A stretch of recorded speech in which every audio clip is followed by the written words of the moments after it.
महाराष्ट्रात किमान 18,000 पाकिस्तानी असल्याची सूत्रांकडून माहिती समोर येते। मुंबईमध्ये 6 ते 7,000 पाकिस्तानी असल्याचा अंदाज वर्तवण्यात येतोय। छत्रपती संभाजीनगर येथे 57 पाकिस्तानी दीर्घकालीन व्हिसावर असल्याची माहिती आहे, तर नागपूरमध्ये 2,400 पाकिस्तानी टुरिस्ट व्हिसावर असल्याची माहिती आहे। पुण्यामध्ये एकूण 111 पाकिस्तानी असल्याची माहिती समोर येते, तर जळगावमध्ये 405 पाकिस्तानी वास्तव्यास आहेत। नाशिक येथे 6 महिला विवाहानंतर पाकिस्तानातून मागील 10 वर्षांपासून कुटुंबियासह वास्तव्यास आहेत।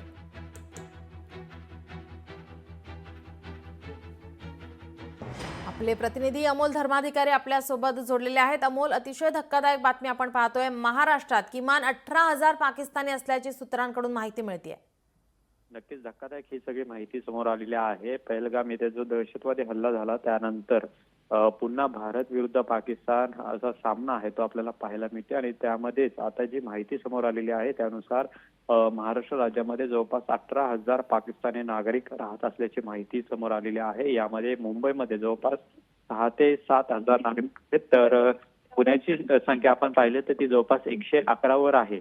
पुण्यातले 111 पाकिस्तानी नागरिकांपैकी जवळपास 3 पाकिस्तानी नागरिकांनी भारत देश सोडलेला आहे आणि पुन्हा ते पाकिस्तानामध्ये गेलेले आहेत। यामध्ये आपण पाहिलं की दीर्घ मुदतीच्या व्हिसावर 35 आणि व्हिजिटर व्हिसावर जवळपास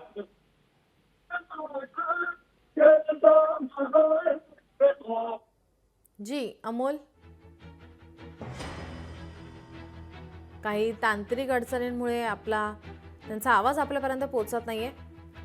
अतिशय धक्कादायक बातमी आपण पाहतोय। महाराष्ट्रात किमान 18,000 पाकिस्तानी असल्याची सूत्रांकडून माहिती समोर येते।